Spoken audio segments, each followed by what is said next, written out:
हमको खुद समझ में नहीं आया कि ये भारत में चलती चलती कथा दुबई कैसे पहुंची। हमें भी नहीं समझ में आया, एकदम 3 दिवसीय कथा कैसे दुबई आ गई। पर तुम्हारी भक्ति में कहीं ना कहीं भोले बाबा ने आपकी अविरल भक्ति को स्वीकार किया है, इसलिए ये शिव महापुराण की कथा भारत की भूमि से कुबेरेश्वर धाम से चलती चलती दुबई की इस पवित्र भूमि पर आई।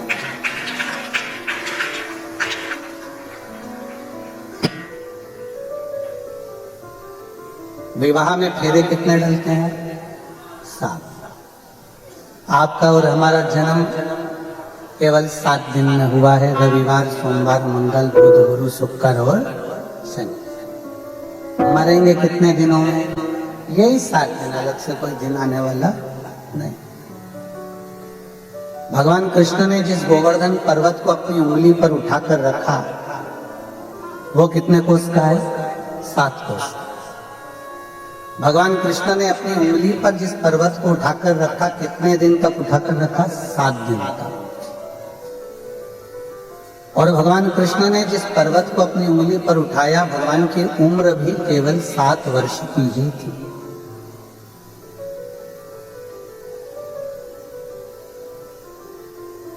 और जिस दुबई में आप और हम कथा सुन रहे हैं, इसके भी 7 ही प्रदेश है।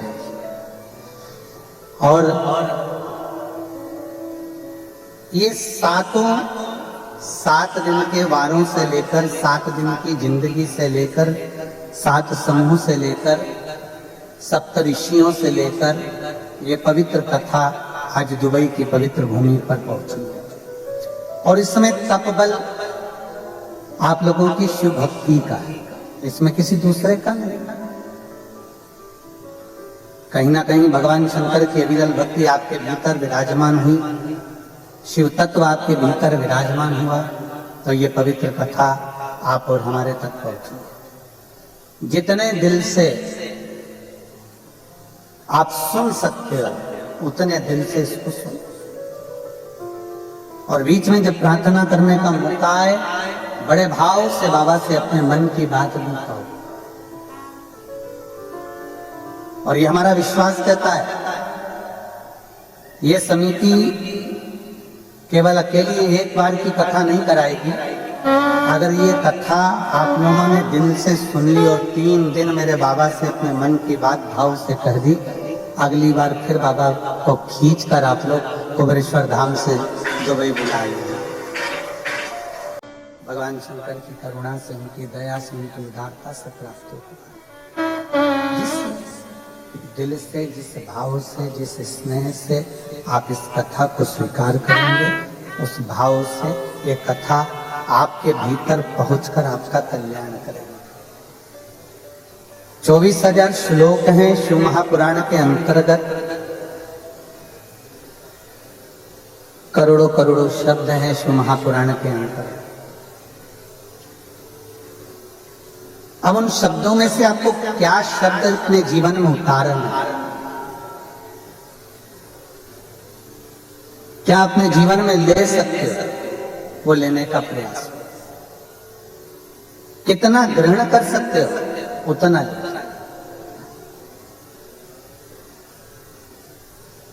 अपने पास में बंडे बाबा बैठे हुए हैं,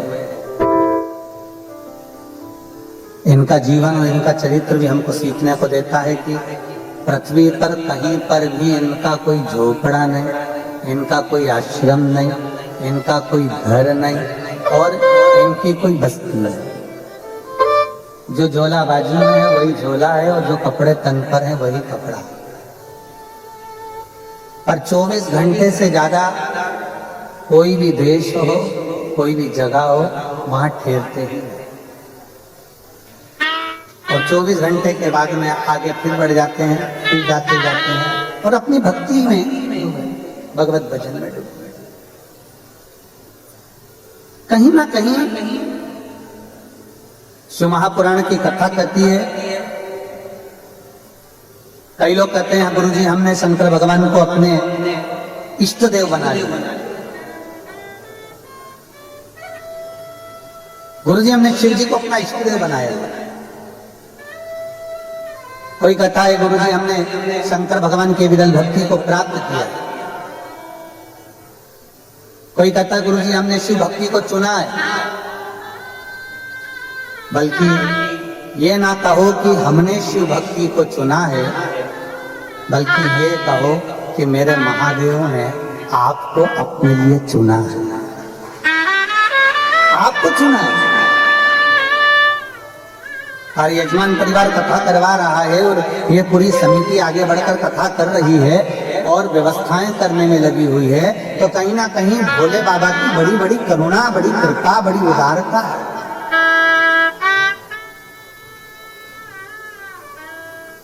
ना जाने कौन सा पुण्य, कौन सा हमारा किया गया एक लोटा जल हमारा पुण्य हमारे सम्मुख में आया, जो हम आप यहाँ बैठकर कथा का लाभ ले रहे हैं। कोई तो पुण्य हमारा पूर्व का हुआ होगा। जैसे कहते हैं ना, हमारी भाषा में हम लोग कहते हैं एक गुल्लक में पैसा बच्चा भरता जाता है, गुल्लक फोड़ता है, कोई गिफ्ट लेकर आ जाता है। आपके और हमारे पुण्य की गुल्लक भराई, आपके दादा परदादा पिता माता के पुण्य की गुल्लक भराई, तब जाकर आप और हम इस शिव महापुराण की कथा में पहुंचे हैं। मतलब पुण्य के गुल्लक फूटने के बाद ये पुण्य रूपी शिव महापुराण की कथा त्रिवेणी संगम के रूप में, त्रिवेणी के रूप में हमें मिली।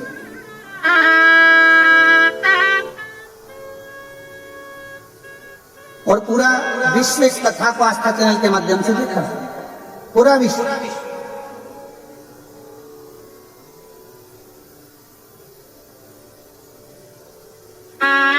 और जिस भाव से, जिस आनंद से कथा के रसतत्व को ग्रहण कर सकते हो, करो। शंकर भगवान पर चढ़ाया गया एक लोटा जल कभी खाली नहीं जाता। हमको तो उम्मीद ही नहीं थी कि यहाँ पर भी पत्र आएंगे, पर बाबा ने यहाँ पर भी पत्र भेज दिए पढ़ने के लिए कि ये पत्र आए हैं और दुबई वासियों के आए। महाराज जी हमें उम्मीद नहीं थी, हमने सोचा भारत की भूमि पर इतने पत्र आते हैं, अब दुबई में किसको फुर्सत है पत्र लिखने की।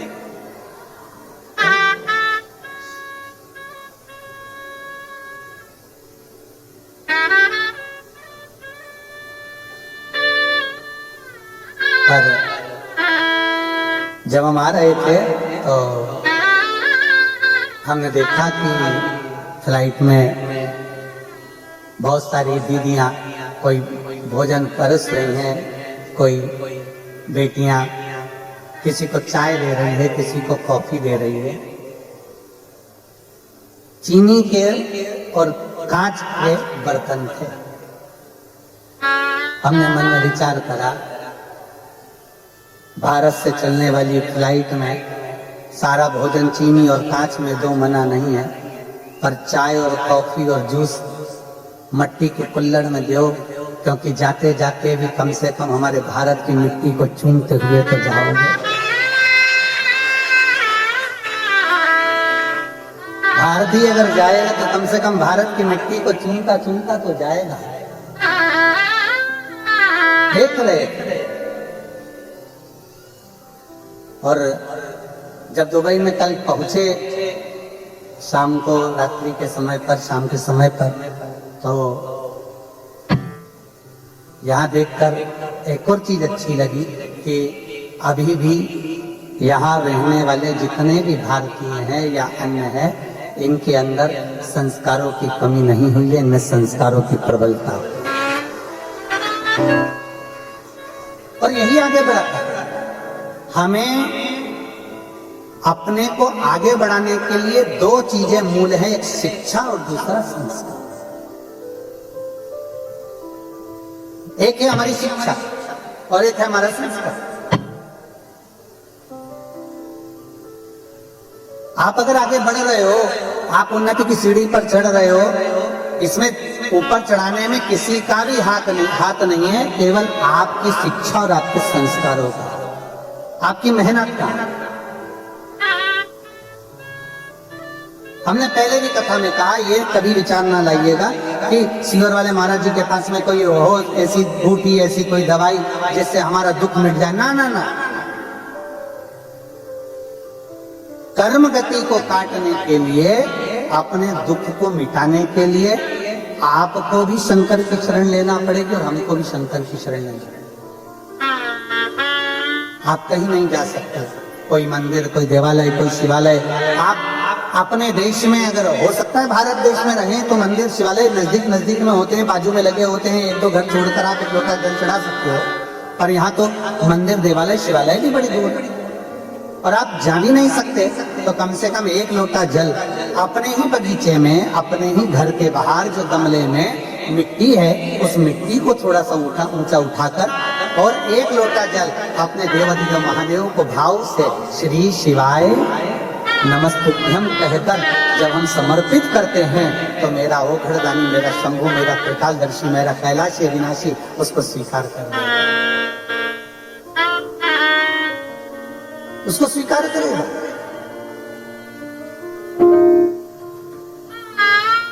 जरूरी नहीं कि आप मंदिर में पहुंचेंगे तो ही भगवान स्वीकार करेगा। आप हृदय से जहां बैठकर, जैसे बैठकर भगवान की रियल भक्ति को धारण करते हैं, शिव उसको स्वीकार करता है।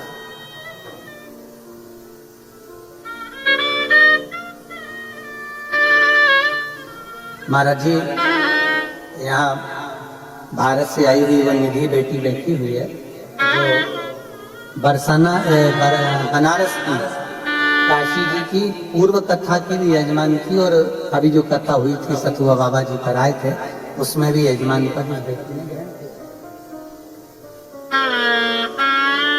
और बच्चों के संस्कार देखकर आज हम कल शाम को जब आए और आज भी हमने जब देखा बाहर, आप सभी के शिक्षा और संस्कार को देखकर मैं आपको नमन करता हूँ, आपके संस्कार को और आपकी शिक्षा को। साधुता है, बहुत बहुत साधु। केवल दो चीजें, एक शिक्षा और दूसरा संस्कार। आप कितने आगे बढ़ेंगे, कहां तक जाएंगे, आपकी कड़ी मेहनत, आपका अध्ययन, आपकी शिक्षा और परिवार में एक माता पिता के जो संस्कार होते हैं, एक माता पिता की जो सभ्यता और संस्कार अपने बच्चों को दिए जाते हैं, वो श्रेष्ठ।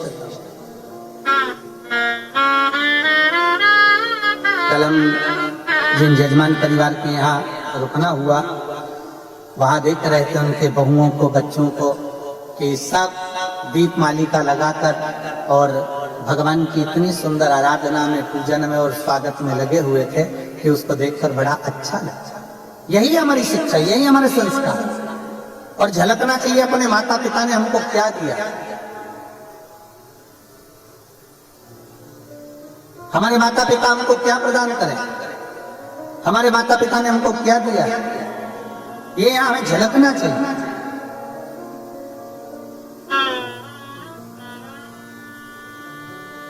तो महापुराण में एक देवराज नाम के ब्राह्मण का चरित्र आप लोग बारंबार सुनते आए। कथा को बारंबार आप लोगों ने आस्था चैनल के माध्यम से, फेसबुक यूट्यूब के माध्यम से श्रवण किया। एक देवराज नाम का चरित्र, ब्राह्मण का चरित्र वर्णन आता है कि देवराज ब्राह्मण कुल में जन्म लेने के बाद भी ब्राह्मण नहीं बन पाया।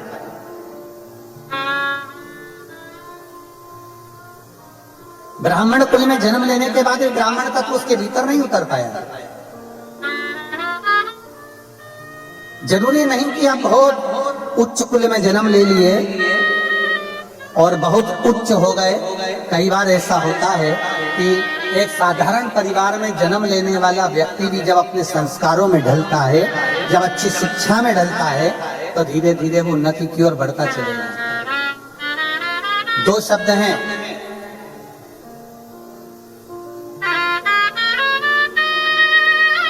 रावण को विद्वान कहा जाता है और हनुमान जी को विद्यावान कहा जाता है।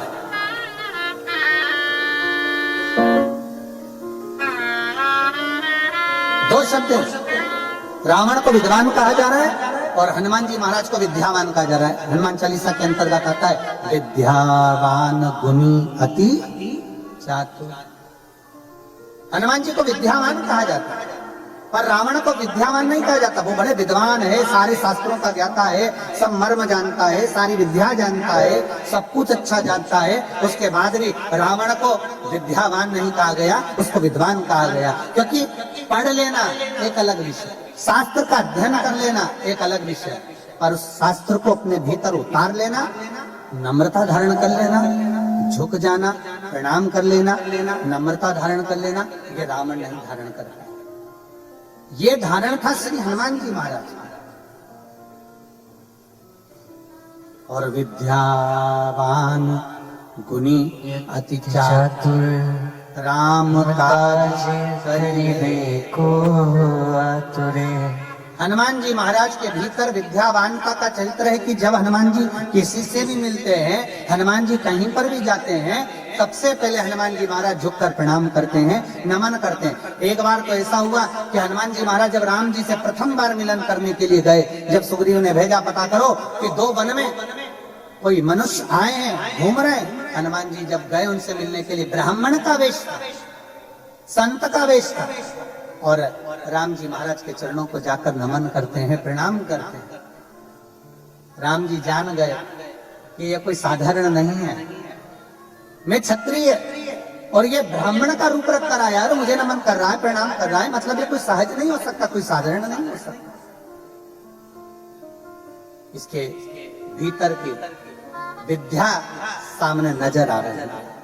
विद्वान तो कोई भी बन सकता है, बहुत अध्ययन कर लीजिए, बहुत पढ़ लीजिए, बहुत शास्त्र पढ़ लीजिए, बहुत अध्ययन कर लीजिए, विद्वान कोई भी बन जाएगा, खूब आगे बढ़ जाओगे, विद्वत्ता आ जाएगी। पर विद्यावान बनना कठिन है, क्योंकि विद्यावान का सबसे बड़ा लक्षण है कि अपने बड़ों के आगे, अपने आदरणीयों के आगे, अपने गुरुजन के आगे, सत्कारियों के आगे हाथ जोड़कर झुककर प्रणाम कर लेना, ये विद्वत्ता होना चाहिए, ये विद्वत्ता होना चाहिए।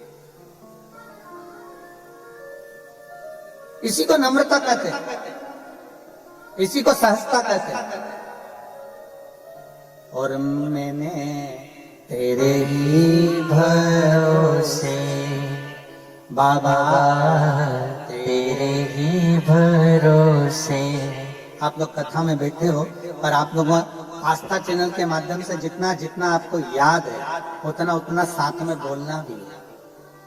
संकोच वश मत देखना कि पास वाला ताली नहीं बजा रहा तो मैं कैसे बजा, संकोच वश मत देखना कि पास वाला नहीं बोल रहा था हम कैसे बोले। ये तो 3 दिन बाबा आपके पास में है और आप बाबा के पास में, अपने बाप से मिलने के लिए आप आए हो, और आपका बाप अपनी बेटियों से मिलने के लिए, बेटों से मिलने के लिए आए हो। तो ये भाव लेकर शिव कथा एक माता पिता के तुल्य है।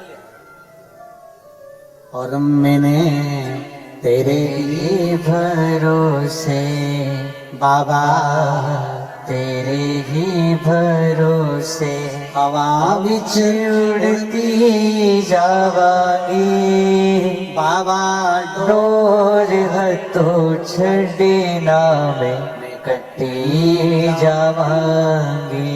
भोले मैं तेरी पतंग, शंभो मैं तेरी पतंग, हवा बिच उड़ती जावांगी। आप चुप रहो, इनके सुनने दो मुझे।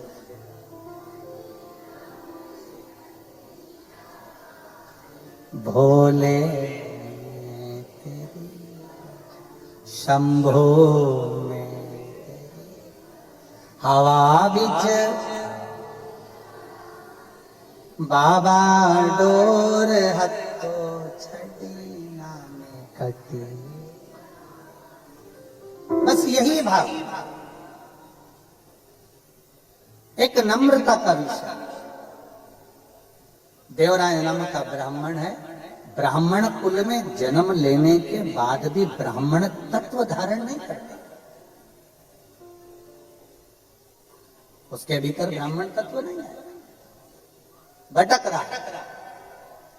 ब्राह्मण कुल में जन्म लेने के बाद भी चोरी कर रहा है, ब्राह्मण कुल में जन्म लेने के बाद भी निंदा कर रहा है, ब्राह्मण कुल में जन्म लेने के बाद भी कपट कर रहा है, ब्राह्मण कुल में जन्म लेने के बाद भी छल छिद्र में डूबा हुआ।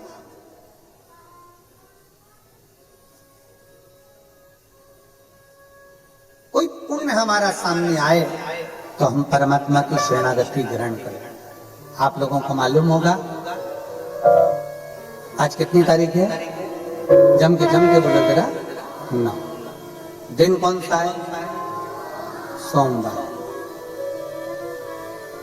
तिथि अष्टमी। कितनी किस्मत लेकर आए हो तुम, विचार कर लो। सोमवार की अष्टमी के दिन कथा सुनो। आज हमारे पूरे भारत के लोग सोमवार की अष्टमी के दिन शंकर जी के मंदिर में जाकर बेलपत्र समर्पित करते हैं। शिव कथा सुनने के लिए पूरा विश्व आज तरसता है कि कैसे भी शिव महापुराण की कथा मिल जाए। और आज दुबई वालों के भाग्य खुल गए जो सोमवार की अष्टमी के दिन 9 तारीख को शिव कथा।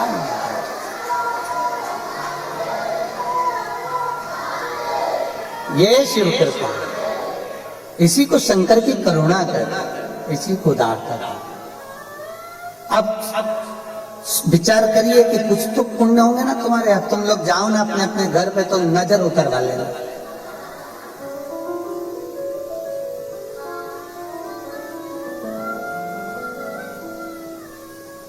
कोई तो पुण्य है और बड़ा प्रबल पुण्य है।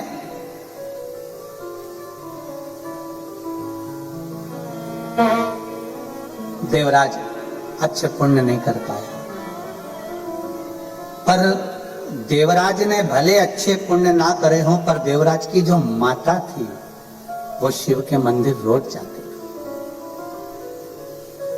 कोई भी व्रत करो, कोई भी आराधना करो, कोई भी तप करो, कोई भी साधना करो, कोई भी मंत्र जाप करो, उसका फल मिलेगा कि नहीं मिलेगा हमको नहीं मालूम।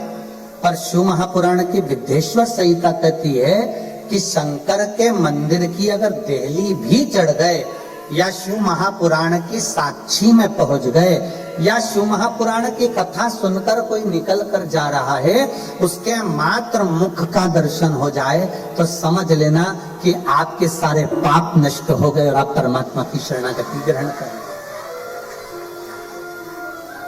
कितनी बड़ी बात लिखी है कि अगर मान लो गर्भस्थ कोई नारी है, गर्भस्थ कोई जीव है, हमारे दादा परदादा, हमारी दादी परदादी, नानी और नानी की भी कोई नानी, आदि शास्त्र कहता है कि कोई पुराण कोई शास्त्र 7 पीढ़ियों को उतारता है। महाराज जी शिव महापुराण की कथा कहती है, उज्जैन की ऋणमुक्तेश्वर मंदिर में पत्थरों पर अंकित लिखा हुआ है शिव महापुराण का लेख, कि केवल एक शिव महापुराण ऐसी है जो 7 पीढ़ी नहीं तारती है।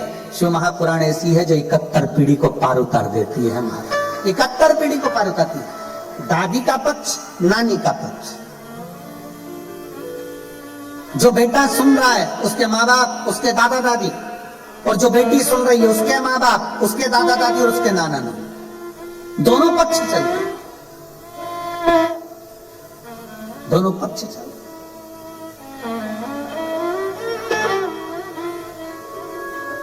और कितना सुंदर लिखा है। माता पार्वती जी ने एक बार भगवान देवाधिदेव महादेव से अमरनाथ की गुफा में प्रवेश कर कर पूछा था, जब अमर कथा भगवान शंकर पार्वती जी को श्रवण करा रहे थे।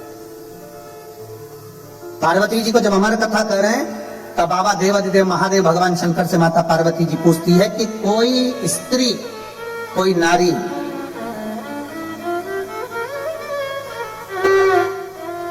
अगर कोई स्त्री, कोई नारी कोई व्रत, कोई साधना, कोई उपास करती है तो उसका फल उसके पति को, उसके बच्चों को प्राप्त होता है, स्त्री को प्राप्त होता है।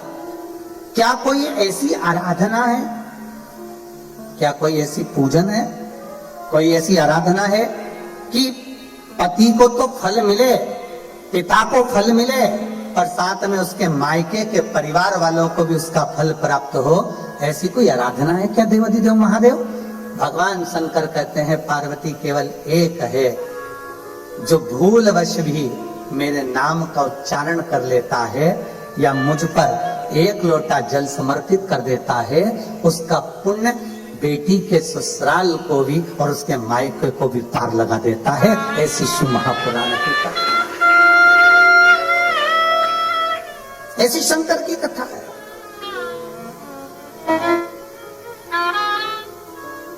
और आप और हम कथा का रसतत्व ग्रहण करने के लिए बैठे। जितनी मेरी जीजियां बैठी हैं, जितनी मेरी बेटियां बैठी हैं, जितनी मेरी माताएं बैठी और जितने मेरे जीजा बैठे हैं,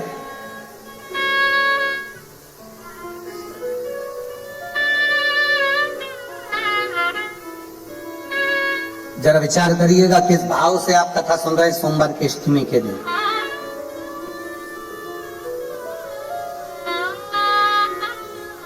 सही में इस कथा का नाम त्रिवेणी दिया तो वो त्रिवेणी सिद्ध भी हो गई। सोमवार,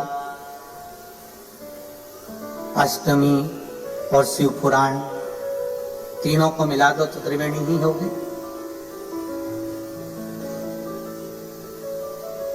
कुछ पुण्य आपके और हमारे रहे होंगे। एक बेटी ने पत्र में लिखा है,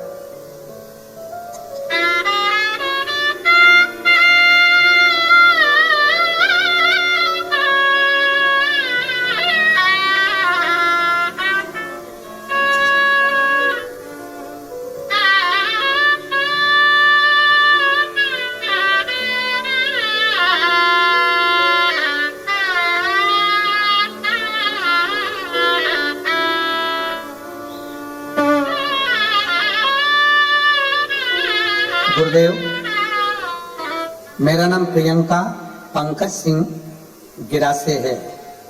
मैं दुबई में ही रहती हूँ। कहीं बैठी हूँ, आप ही हैं। श्री शिवाय नमस्ते। हाथ हिलाओ एक बार। हर हर महादेव। हम 2021 से आपकी कथा सुन रहे हैं। अभी सिरपुर की कथा भी हमने सुनी। गुरुदेव, मैं बाबा से क्या प्रार्थना करूं? मेरे बाबा से जो मांगती हूं बाबा दे देता है। हम जब भी इंडिया जाते हैं, कुबरेश्वर धाम सीहोर जरूर जाते हैं और बाबा को प्रार्थना कर कर आते हैं। 29 जुलाई को 2024 को भी हम सीहोर गए थे और वहां पर हमने भोजन भंडारा भी कराया था। गुरुजी, जिस दिन से हमें मालूम पड़ा कि यहां कथा दुबई में होने वाली है, मेरे पति की नौकरी दूसरी जगह चल रही थी। हम बाबा से प्रार्थना करने लगे, बाबा कुछ भी कर, पर एक काम जरूर कर कि एक काम जरूर कर कि जब ये दुबई की कथा रहे तो हम 3 दिन 9 से 11 दिसंबर तक यूएई में ही हम ड्यूटी दें और वहीं पर हम कथा भी सुने। और बाबा की ऐसी कृपा हुई गुरुदेव, हमारी ड्यूटी भी यहीं और कथा भी यहीं। ये बाबा की कृपा नहीं तो और क्या। आ जाओ, एक बेलपत्र ले जाओ। आ जाओ, आ जाओ।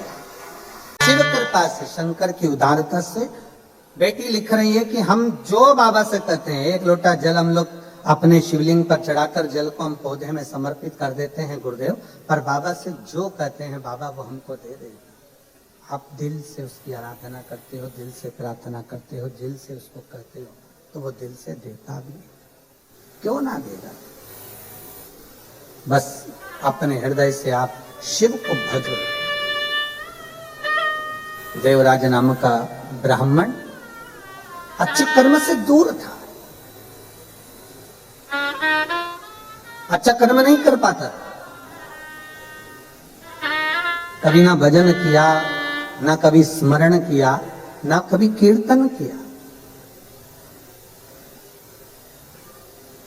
आप दिल से जहां बैठकर, जैसे बैठकर उसको भजते हो, वो दिल से स्वीकार करता है। दिल से भजो।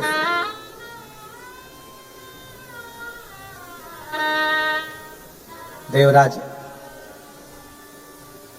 मंदिर गया ही नहीं, कभी उसने शंकर के शिवलिंग का दर्शन ही नहीं करा, कभी देखा ही नहीं शिवलिंग।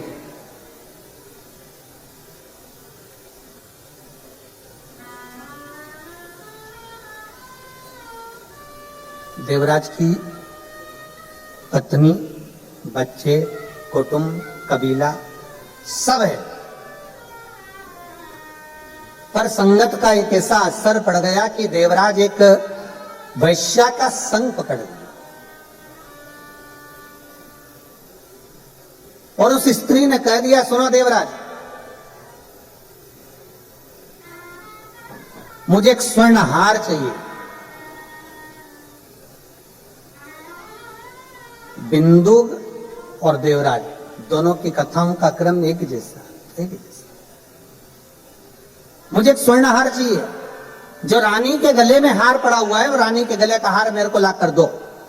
अब देवराज ने विचार करा और फिर निवेदन है, पत्नी जो होती है वो कभी भी आपको कर्जे में डूबता हुआ नहीं देखना चाहेगी, पर आप अगर गलत विचार से, गलत सोच से पर स्त्री से अगर जुड़ रहे हो तो वो स्त्री आपको थोड़ा ना थोड़ा, कहीं ना कहीं गलत करते में डुबाती चली जाए।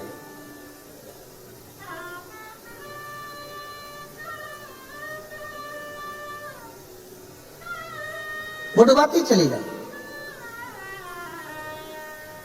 इस दुबई की एक बात बहुत अच्छी है महाराज कि यहाँ अगर आप रोड पर कहीं थूक नहीं सकते, रोड पर कहीं सिगरेट, तंबाकू, बीड़ी कुछ आप पी नहीं सकते, मदिरा आदि भी रोड पर कहीं पी नहीं सकते। और हम तो कहते हैं ऐसा होना चाहिए अपने भारत में भी।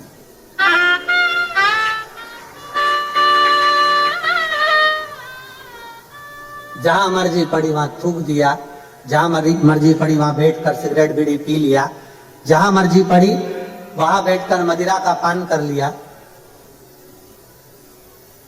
दुबई की यूएई की ये बात सबसे अच्छी है कि कहीं ना कहीं व्यसन को, क्राइम को कोई गलत सोच कर आता है, कोई गलत विचार कर आता है, तो कम से कम इस भूमि पर इन चीजों पर कंट्रोल करा गया है, इन चीजों पर कंट्रोल करा गया। और हमने देखा रात्रि के समय पर भी बेटियां गाड़ियां चला रही हैं, घूम रही हैं, जा रहे हैं, आ रहे हैं। तो हमने पूछा हमारे को लेकर आ रहे यजमान महोदय से कि हमने कहा ये यहाँ पर सेफ्टी बहुत है। तो कहा गुरुजी ये दुबई है, यहाँ पर कोई किसी को कुछ अपशब्द नहीं बोल सकता, कोई किसी से झगड़ा नहीं कर सकता और कोई किसी के लिए गलत दृष्टि या गलत विचार नहीं रख सकता।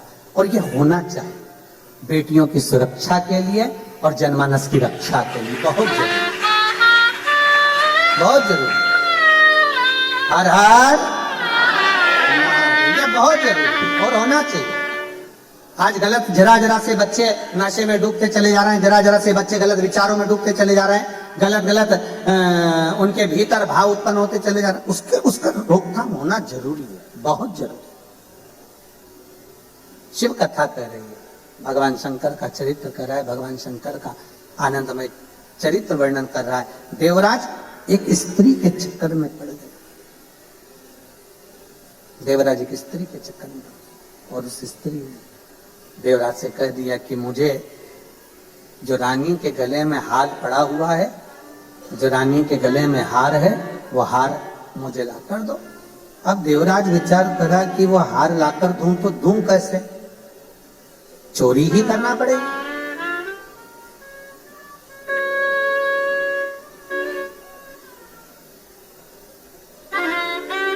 थोड़ा चोरी का धन एकत्रित करूंगा तभी तो मैं आगे बढ़ पाऊंगा, तभी तो मैं रानी को हार लाकर दे पाऊंगा। अब स्त्री ने जिद पकड़ ली, मुझे तो रानी के गले का हार चाहिए तो चाहिए, तुम लाकर दो और अभी लाकर दो।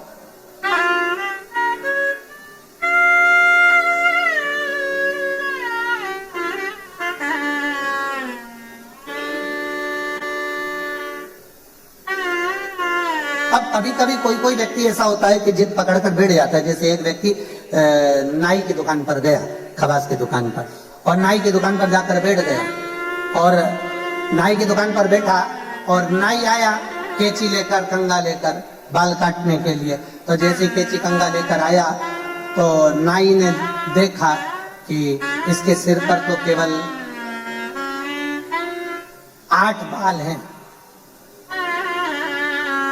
कितने बाल है? केवल 8। अब नाई को आ गई गुस्सा कि ये मेरी हंसी उड़ाने आया मेरी दुकान पर, जब इसके बाल थे ही नहीं तो मेरे पास आया था। तो नाई ने पूछा, बता गिनूं कि काटूं?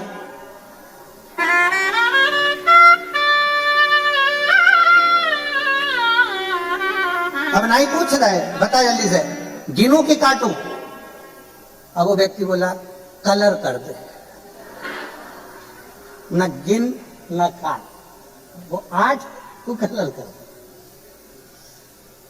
अब होता कोई कर, अब स्त्री ने जिद पकड़ कर बैठ गई कि मुझे तो वो हार चाहिए तो चाहिए, लाओ जाओ जाकर ला के दो मुझको।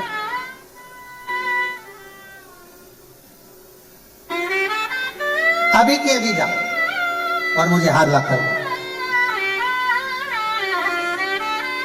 अब कभी कभी कोई जिद्दी हो जाता है, कोई कोई उल्टी सोच रख लेता है, कोई कोई गलत विचार रख लेता है, सब चीज चलता रहता है जीवन। एक एक हमारा सुंदर चरित्र आता है श्रीमद् भागवत कथा में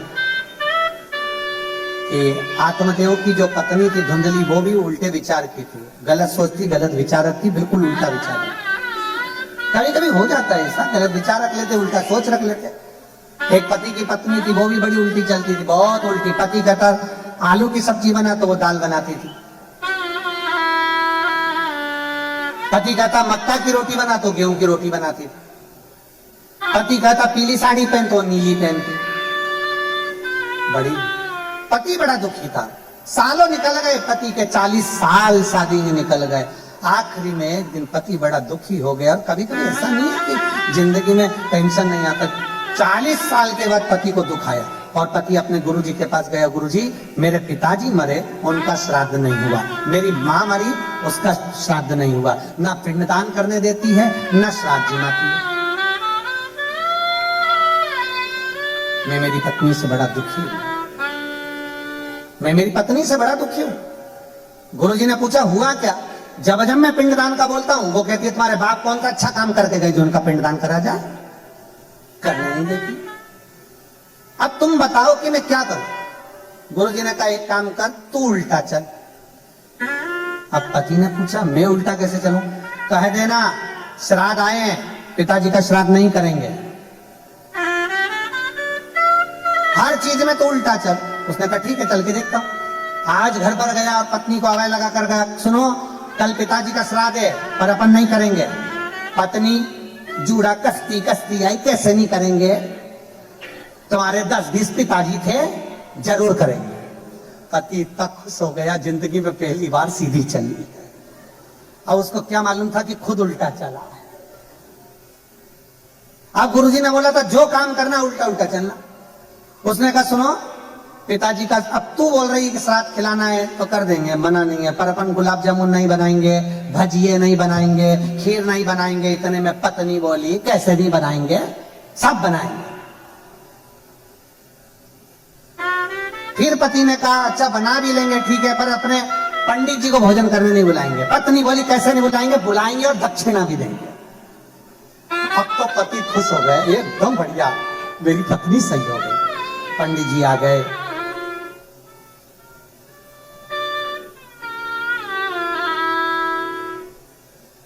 खाने के लिए बैठ गए।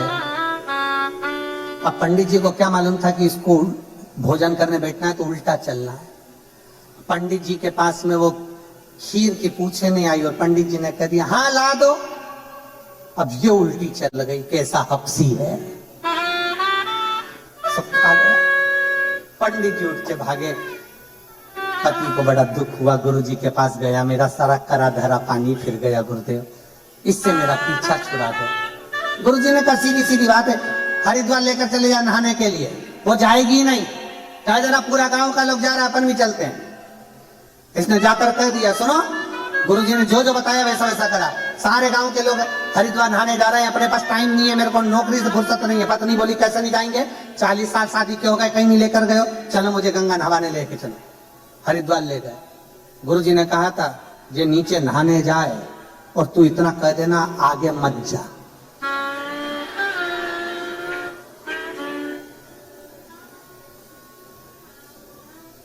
ये गंगा नहाने जाए तू कह देना आगे मत जा। और ये नहाने के लिए नीचे गई गंगा जी में और पति चिल्लाकर बोला आगे मत जाना। पत्नी की बोली जाऊंगी जा। और जो आगे गई और गंगा जी में इसने जेब में से नारियल निकाल के गंगा जी में छोड़ने वाला था, इतनी देर में इसने देखा कि पत्नी ने गंगा जी की चेन पकड़ ली, बच गई। और गुरुजी ने कहा था जब चेन पकड़ ले तो कह देना जम के पकड़। और इसने चेन पकड़ी और उसने कहा जम के पकड़, इसने कहा नहीं पकड़ना जा। जो छोड़ी पानी ने दे दी। अब पति जेब में से नारियल निकाल के गंगा मैया ले जाए इसको, गंगा मैया ले जाए इसको, गंगा मैया ले जाए। ऐसी जिद किस काम की? पर धन और पर नारी एक दिन बर्बाद कर कर ही छोड़ती। पराई स्त्री पर पड़ी हुई दृष्टि और पराये धन पर पड़ी हुई दृष्टि हमें बर्बादी की ओर लेकर चली जाती।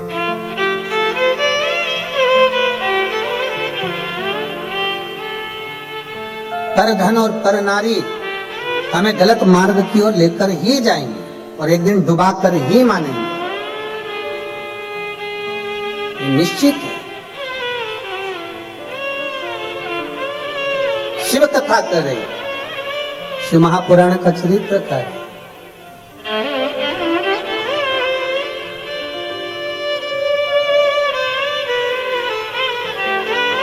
प्रयास करो, कितना सुंदर हम जहां ठहरे हैं, जिस बिला में, वहां के सामने देखो तो समुद्र की लहरें पड़ती रहती हैं सामने, समुद्र की। कितना सुंदर ज्ञान है। समुद्र में माणिक, मोती, सोना, चांदी डाल दो, समुद्र किनारे पर छोड़ेगा क्या? नहीं। पर समुद्र में कचरा पटक दो, वो किनारे पर लगा देता है।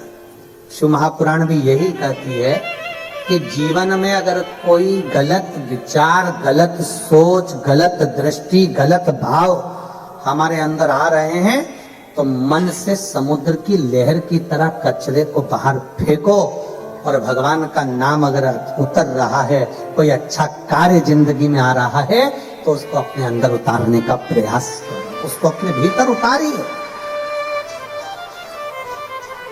उसको अपने अंदर ले जाने का प्रयास करिए, उतारने का प्रयास करिए। देवराज ब्राह्मण कुल में जन्म लेने के बाद भी वो कर्म श्रेष्ठ नहीं कर पाए, श्रेष्ठ कर्म नहीं कर पाए। भले जन्म ब्राह्मण कुल में हो गया और विचार शुद्ध ना बन पाए। कहीं पर भी रहो, कैसे भी रहो, देश में विदेश में जहां मर्जी पड़े, कहां रहो, पर श्री शिवाय नमस्तुभ्यम कहते रहो। तुम्हारा मन पड़े जहां रहो, पर हृदय से फिर वही बात आ गई, शिक्षा और संस्कार अपने जाना नहीं चाहिए। शिक्षा और संस्कार अपने समाप्त नहीं होना चाहिए, वो है, और अंदर उतारते रहो उसको, और उतारिए। देवराज व्यसन में भी पड़ गया, देवराज स्त्री के चक्कर में भी पड़ गया, चोरी करने के लिए रानी के घर में प्रवेश कर गया, और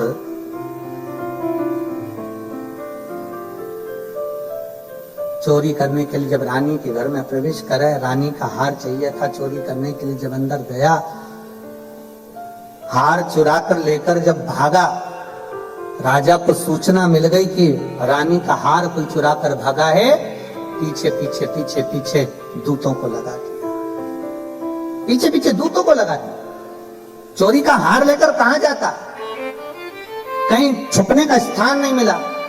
एक शिवालय था, शंकर जी का मंदिर, उसको लगा ये टूटा फूटा मंदिर है, शिवालय है, उसके अंदर प्रवेश कर गया।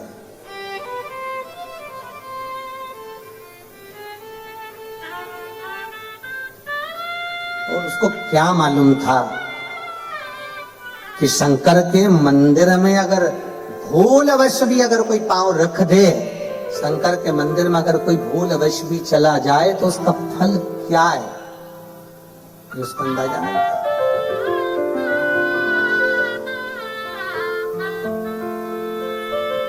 प्रवेश कर गया, शिव कथा का स्मरण चल रहा था।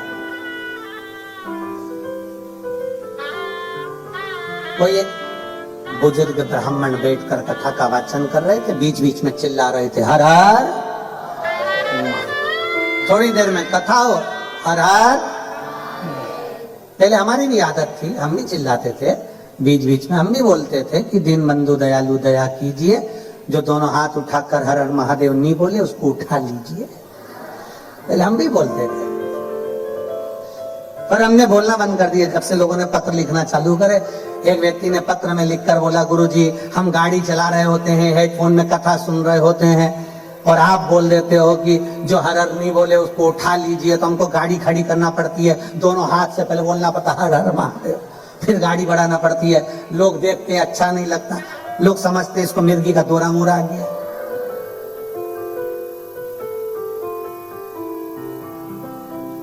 इसलिए हमने ये सब बोलना धीरे धीरे बंद कर दिया। अब बोलना बंद कर। अब ज्यादा तेज तेज हम हर हर महादेव ही नहीं बोलवाते, क्योंकि पास में कोई बेचारी सो रही है और तुम इतनी तेज चिल्ला दिए तो एकदम उसको ऐसा सदमा लग जाता।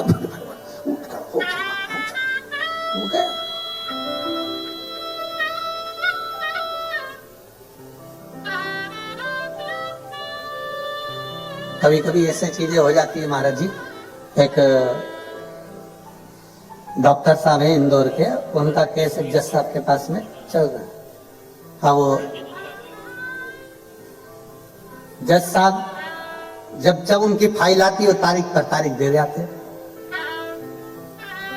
अब एक बार जज साहब पड़ गए बीमार, उन्हीं डॉक्टर के पास आ गए। हमने कहा क्या हो गया? पहले उनको अटैक आया, तो हमने कहा तुम भी तारीख दे दो, तुम भी तारीख दो। हो सकता है क्या? जज तारीख देख सकता है, पर डॉक्टर क्यों? क्योंकि डॉक्टर शंकर का एक रूप होता है, उसका कार्य है दरवाजे पर अगर कोई आया है तो उसके प्राणों को बचाना, उसके प्राणों की रक्षा करना, ये डॉक्टर का कार्य है। शंकर का कार्य क्या है? सारे देवता मिलकर जो कार्य नहीं करते वो मेरा देवाधिदेव महादेव करता है। अकाल मृत्यु वो मरे जो काम करे चंडाल कर काल, उसका क्या बिगाड़े जो भक्त हो महाकाल का। शिव का कार्य है क्या? जो भटक रहा है, अटक रहा है, कहीं छूट रहा है, उसको पकड़कर अपने पास में लेकर आ।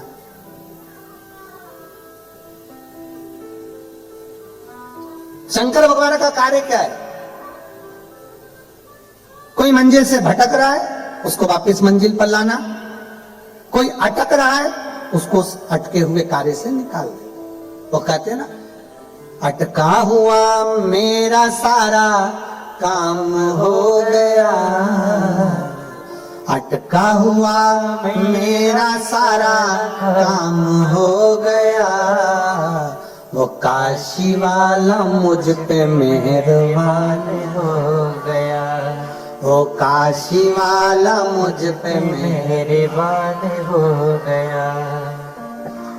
अटका हुआ मेरा सारा काम हो गया, अटका हुआ मेरा सारा काम हो गया, वो काशी वाला मुझ पे मेहरबान हो गया, वो काशी वाला मुझ पे मेहरबान हो गया। बस शिव का कार्य क्या है? अगर कोई अटक रहा है, कोई फंस रहा है, बाबा शंकर पर आपने एक लोटा जल चढ़ाया है तो मार्ग से निकाल दो।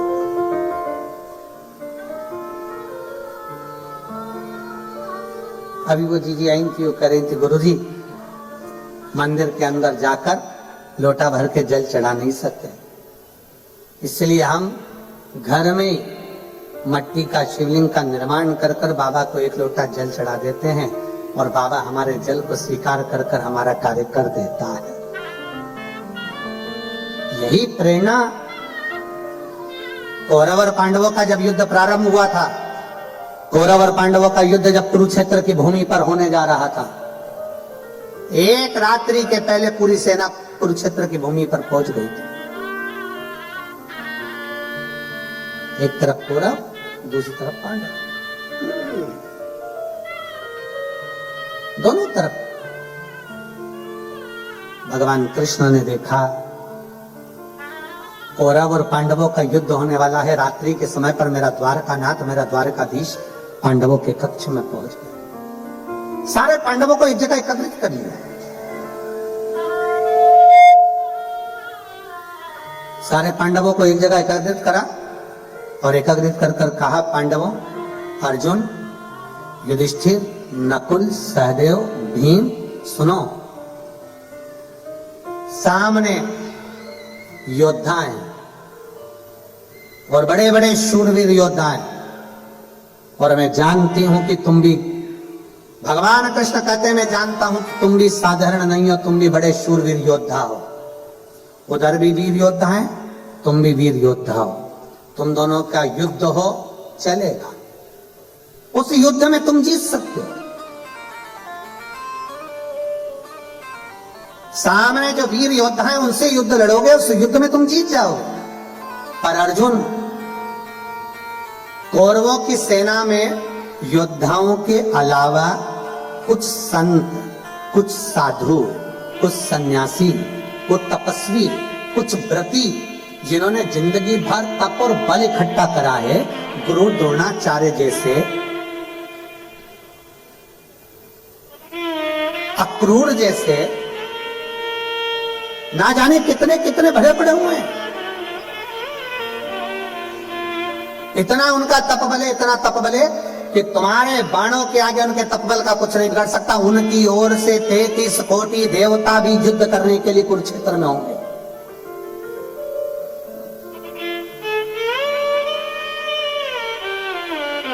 जब वो युद्ध लड़ेंगे, उनकी ओर से 33 कोटि देवता युद्ध लड़ने के लिए होंगे।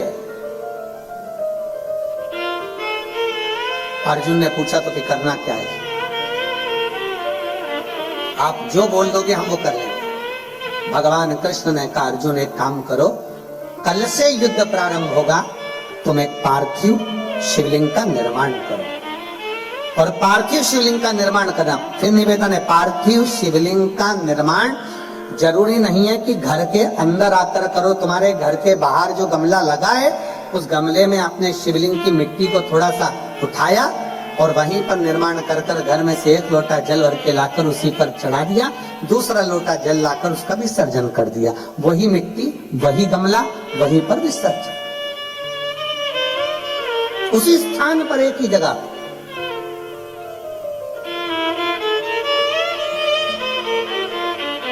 शंकर भगवान से सरल भक्ति किसी की नहीं है। अन्य देवताओं को लड्डू पेड़ा चाहिए, जलेबी, कचौड़ी, भजिया, 56 भोग लगाना पड़ते हैं। शंकर भगवान को कौन सा 56 भोग लगता है? कुछ नहीं। अन्य देवताओं को बहुत सारा श्रृंगार चाहिए, शंकर भगवान को कोई श्रृंगार की जरूरत नहीं, वो तो खुद ही सुंदर है। कर्पूर गौरम करुणावतारम, स्वयं से।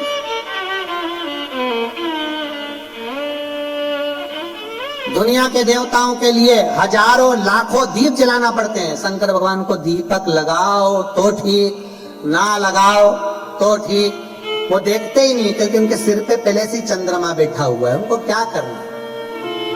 जिसके खुद के जनरेटर है उसको लाइट से क्या मतलब, आए तो ठीक है, ना आए तो ठीक है।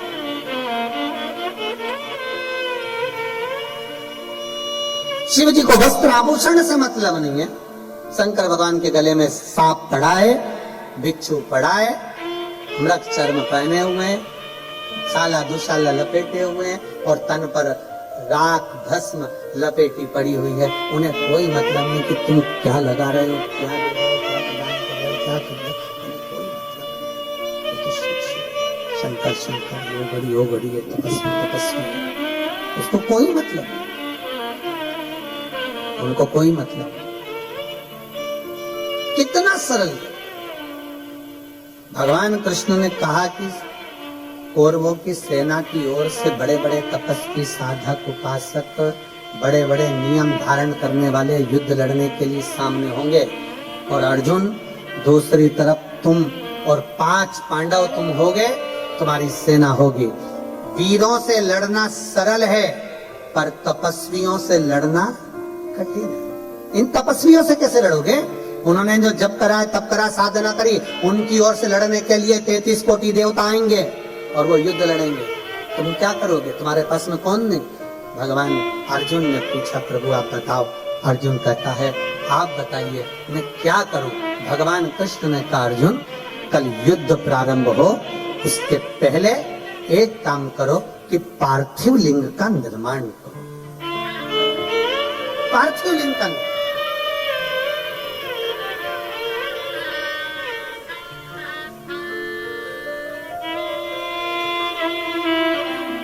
पार्थिव लिंग का निर्माण करने वाला कभी खाली नहीं जा सकता। एक पत्र है,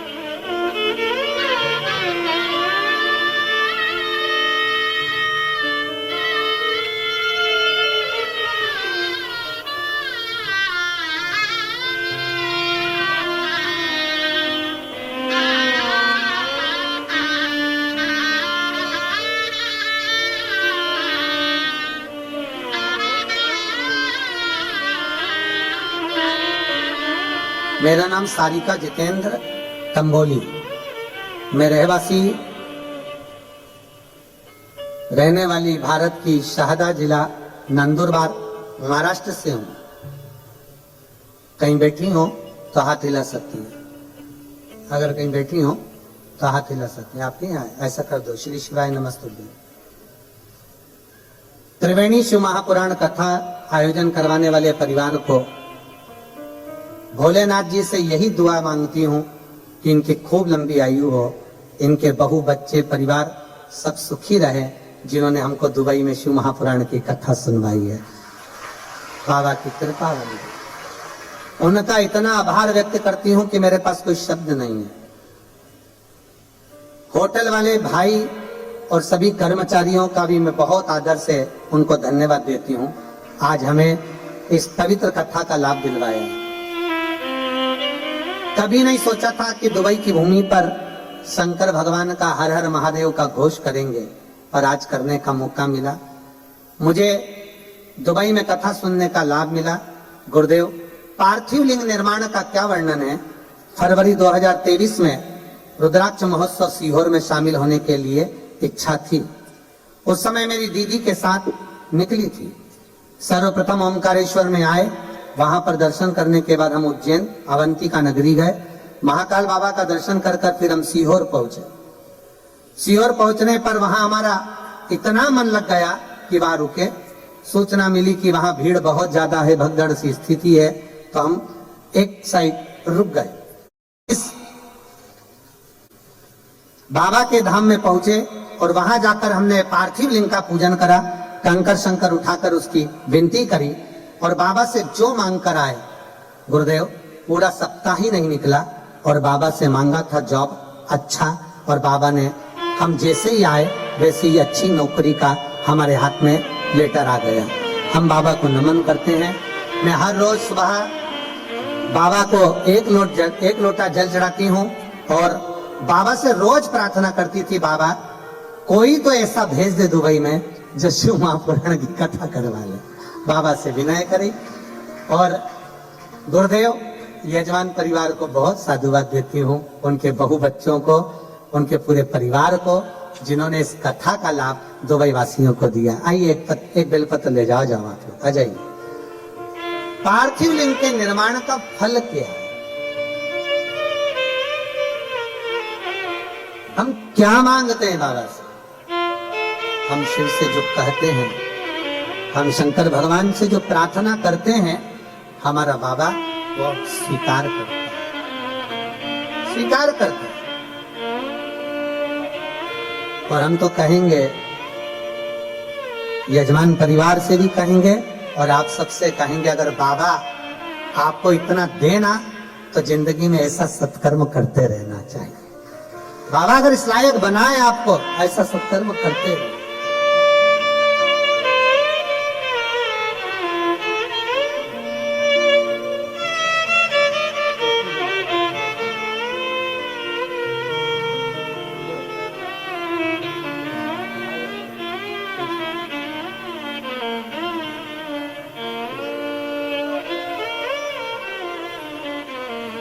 तेरा ही दिया मैंने खाया पिया रे, तेरा शुक्रिया रे, तेरा शुक्रिया रे। मुझे भोले बाबा ने बहुत दे दिया रे, तेरा शुक्रिया रे, तेरा शुक्रिया है। ये जायदाद दी है, औलाद दी है, ये जायदाद दी औलाद दी, मुसीबत में हर वक्त इमदाद दी, मुसीबत में हर वक्त इमदाद दी, तेरा ही दिया मैंने खाया पिया, तेरा ही दिया मैंने खाया पिया, तेरा शुक्रिया तेरा शुक्रिया, मुझे भोले बाबा ने बहुत दे दिया, तेरा शुक्रिया तेरा शुक्रिया। बस उसको साधुता देते, शुक्राना और मुस्कुराना दोनों जरूरी है। धन्यवाद देते रहो और जिंदगी में मुस्कुराते, धन्यवाद भी दो और मुस्कुराओ भी। ऐसा भगोड़ने जैसा मुंह लेकर कभी मत रहो, भगोड़ने जैसा। कई लोगों की आदत रहती है, पार्टी में भी जाएंगे तो ऐसे रहेंगे जैसे मुसद्दी लाल, मुंह उतरा हुआ, इतने टेंशन में दिखेंगे कि लगता है पार्टी में आए का इतना प्रसन्न।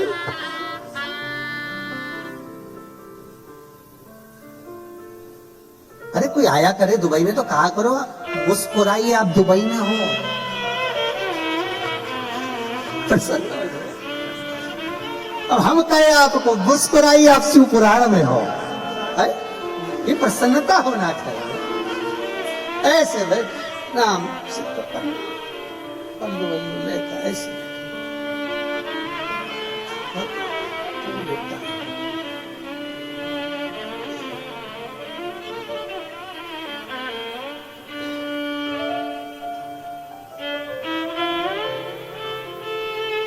कई लोग सफर में भी ऐसे रहते। अभी हम आ रहे थे भोपाल से मुंबई तक आए वो तो ठीक था, पर मुंबई से दुबई तक आए वो थोड़ा सोच नहीं था। बैठे थे भाई, 3 बार बेचारी जीजी आई पूछने के लिए जीजा से कि हम क्या लाए तुम्हारे। 3 बार जीजी आई और जीजा से पूछा हम तुम्हारे लिए क्या लाए। महाराज जी वो जीजा एक जैसा ही था, टाई भी पहना था, कोट भी पहना।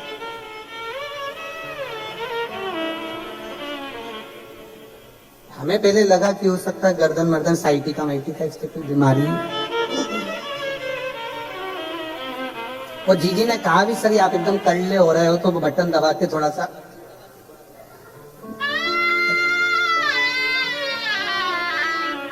पूरा मुंबई से दुबई आ गया, वो एक जैसा ही था, एक जैसा ही।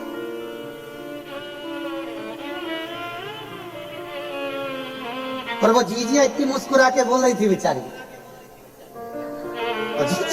पर उसके चेहरे पर मुस्कुरा। अरे मुस्कुराइए, जुआ कभी मुस्कुराता है?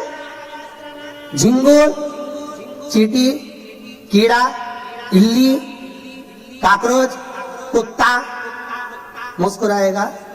मुस्कुराहट तो केवल मेरे भोले बाबा ने मनुष्य को दी है कि मुस्कुराए। मुस्कुराहट केवल मनुष्य को दी, बाकी किसी को नहीं, किसी को भी। कभी मच्छर को पकड़ के कहना मुस्कुरा, मुस्कुराए, मुस्कुराने, मुस्कुराहट केवल मनुष्य को। शिव कथा कर रही है, भगवान शंकर का चरित्र करा है। भगवान कृष्ण ने कह दिया अर्जुन जाओ और एक पार्थिव शिवलिंग का पूजन करो, पार्थिव शिवलिंग का निर्माण करो। पार्थिव लिंग का निर्माण करिए।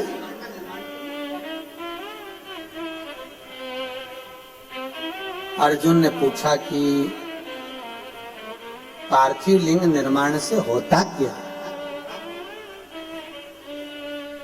क्या होता है पार्थिव लिंग के निर्माण से? भगवान उसी समय पर कृष्ण ने कहा आज तो मैं नहीं बोलूंगा, पर अर्जुन एक समय ऐसा आएगा कि तुझे मालूम पड़ेगा कि पार्थिव लिंग निर्माण का क्या फल है। और मेरी जीजियों, मेरे जीजाओं, मेरी माताओं, मेरी बहनों, बेटियों, बेटाओं, सबसे निवेदन करूंगा 3 दिन की कथा सोमवार की अष्टमी से आप सुन रहे हो 9 तारीख से 11 तारीख तक। 11 तारीख को ये कथा विराम हो जाएगी। उसके बाद में आप 3 महीने के अंदर हमें सीहोर में लेटर लिखकर जरूर बताना कि तुमने जो पंडाल में बैठकर मांगा वो बाबा ने दिया कि नहीं दिया, बताना जरूर। आप बैठे हो कथा में, कथा श्रवण कर रहे हो, दिल से भाव से कथा सुनने के लिए आए हो, बाबा ने दिया ना दिया, क्या मांगा आपने, ये आपके ऊपर निर्भर करता। और खाली ना जाता कोई दर से तुम्हारे, खाली न जाता कोई दर से तुम्हारे, मैं भी खड़ी हूँ नन्ही बाहें बसारे, अपने हृदय से लगा लो, लगा लो, गिरा जा रहा हूँ, उठा लो, उठा लो, बोले अपने दर से अब तो न टालो, गिरी जा रही हूँ, उठा लो, उठा लो। आप दिल से जो मांगोगे, दिल से जो बोलोगे, अर्जुन कहता है क्या मैं पार्थिव लिंग का निर्माण करूं, पूजन करूं, आराधना करूं, क्या शिव मुझे कुछ देंगे? शंकर भगवान कुछ प्रदान करेंगे?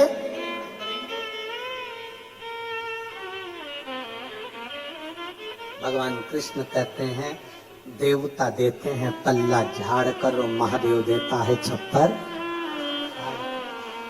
इसके खजाने में कोई कमी है ही नहीं।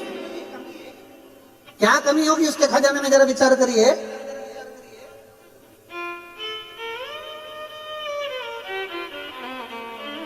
एक वन में रहने वाला वो भस्मासुर, वन में रहने वाला अपनी पत्नी से पूछता है बाबा महादेव को प्रसन्न करने के लिए क्या करना पड़ेगा, क्या करना पड़ेगा? शंकर भगवान इतनी जल्दी राजी होने वाले नहीं, इतनी जल्दी राजी होने वाले नहीं। काय से राजी होंगे? घोर तप करा, घोर तप, इतना तप करा उस भस्मासुर ने। शंकर भगवान प्रकट होकर मांगे तुझे क्या चाहिए मांग। उसने कहा बस कुछ नहीं चाहिए, आप मुझे अपने चरणों की कोई थोड़ी सी सेवा बता दो जिससे मुझे रोज आपका दर्शन होता रहे। शिव जी ने कहा ठीक है, मैं चंदन वंदन कुछ नहीं लगवाता, मेरे को भस्म प्रिय है, तो मुझे रोज राख ला, भस्म ला और मेरे शरीर पे चढ़ा के दे, तेरे को भस्म की ड्यूटी दी आज। ठीक है। अब पत्नी रोज पति से पूछती कहाँ जा रहे हो, तो क्या भस्म लेके शंकर जी के पास जाना है। रोज भस्म ले जाता, शिव जी को चढ़ा देता, रोज ले जाता, रोज चढ़ा देता, रोज ले जाता, रोज चढ़ा देता। अब 3 दिन से मुर्दे ही नहीं आए, किसी का अंतिम संस्कार ही नहीं, फैक्ट्री बंद। भस्म कहां से आई? अब कोई मरे तो भस्म है, भस्म कहां से आई? 4 दिन हो गए। पत्नी ने पूछा क्या बात है, तुम खाना वाना नहीं खा रहे हो, भोजन नहीं कर रहे हो? कोई मर नहीं रहा। तो तुम्हें मरने से क्या दिक्कत है? क्या मरे तो जले, जले तो भस्म बने, और भस्म बने तो शिव जी को चढ़े। अब कोई मरने को तैयार नहीं।